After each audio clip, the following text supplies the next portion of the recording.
WIS Columbia, the station you count on for local news. This is WIS News 10's Newswatch. This morning on Newswatch, Representative Nikki Haley and her stance on federal bailouts. She has made her stimulus stance very clear on the campaign trail. We'll be better for it if we don't hang our hats on the federal bailout. I do not want any Washington bailout money of any kind whatsoever. But one of Haley's GOP counterparts, Representative Dan Cooper, says Nikki Haley's rhetoric does not match her record. This morning, she responds to his criticism. Good morning. Thanks for joining us for Newswatch on this morning. I'm Ben Hoover. Representative Nikki Haley is here this morning. Thanks for being here. Thank you. My pleasure. Let's get right to this sharp criticism that Representative Dan Cooper wrote about. He actually wrote about it in the Greenville News. And he says in your run for governor, you opposed federal bailout, which you've made obviously clear, but you have not always opposed that spending. If we can pull up this full screen that we have, he says in the Greenville News, Representative Haley knew that, and he's talking about the fact the debate that was going on in the legislature at that time. This legislation was thoroughly discussed and the issues were very clear. On March 9th, Representative Haley joined 107 other legislators voting for an amendment to the budget bill to accept the stimulus money. The very next day, she voted for the budget bill that included the stimulus money. On the third and final reading of the bill, it passed overwhelmingly with a voice vote. Let's go on to that next full screen. It was only 2 weeks after she announced her candidacy for governor that Nikki Haley changed her tune on the stimulus. She then began to publicly question everyone else who had joined her on multiple occasions in voting to accept these federal funds. And despite all of her double talk, the truth is Nikki Haley's rhetoric just doesn't match her record. How do you respond to Representative Cooper? You know, I think it's funny. Look, politics isn't personal with me, and so what we're seeing is some political games. Let's get to the truth of the matter. The truth of the matter is Chairman Cooper has been in charge of writing the budget the last 3 years when we saw it grow by $1 billion a year.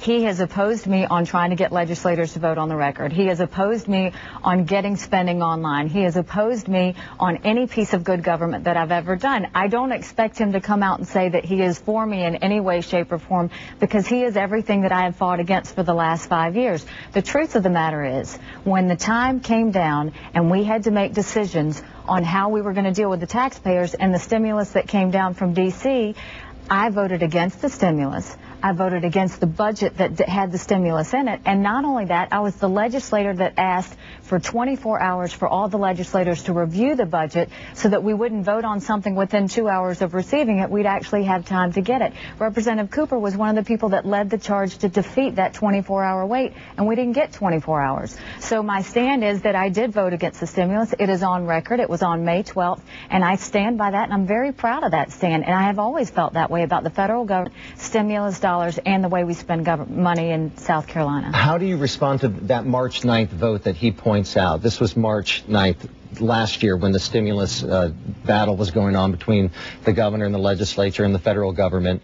The March 9th vote that he says that you voted for that amendment, though. You know, I mean, you have to look at who he's supporting in the race. The funny thing is he is turning around criticizing the fact that I have fought and spoken against the same stimulus that he pushed, passed, and fought for in the State House. You can sit there and play political games all day long, but the day that it counted, the day that we're talking about, when we really had to decide for the people of South Carolina, I not only voted against it, I spoke against it, and I've continued to feel that way. This isn't something that happened this year. Anyone that knows me in the last 5 or 6 years knows that I've fought against wasteful spending. I am proud of my record. It shows, and, you know, I appreciate Representative Cooper playing in the game, but I mean, I'm going to stick to the facts, which is I have not voted for the stimulus, and I've been consistent. Within the last week, many Democrats have come after some Republicans like Representative Joe Wilson and even Governor Sanford, saying that they were against the stimulus. But then once it got passed through and South Carolina had to take the money,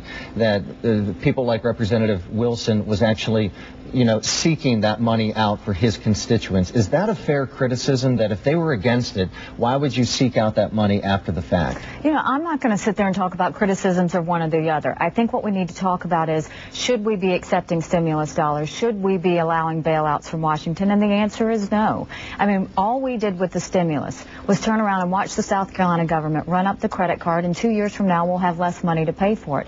The answer is that we have got to focus on our spending. We have got to start start prioritizing and understanding that the federal government is never the answer to our problems. Once we realize the value of a dollar, once we understand that we have to go back to zero-based budgeting and start at zero and say, what do we have to have, we will handle our problems on our own in South Carolina and not need the federal government. You came down pretty hard on one of your opponents, Gresham Barrett, at the Myrtle Beach debate, and his vote for the first bailout, the one under the Bush administration, and here's what he had to say during that debate. And I will tell you, Jim DeMint, hands down, and Congressman, I have to say this, you know, the problem is Jim DeMint was the only one that voted against the TARP bailout when the rest of you voted for the $800 billion bailout. We don't need that in South Carolina. Of course, that's what you had to say to Gresham Barrett on that.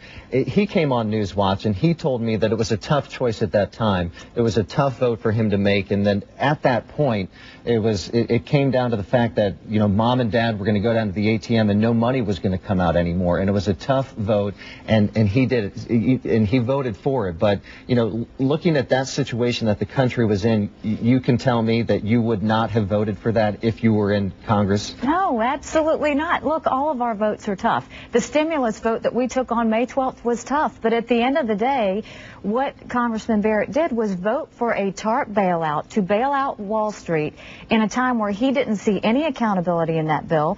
We turned around and saw most of that money go overseas, not even stay here, and we are in worse of a mess than we were to start with.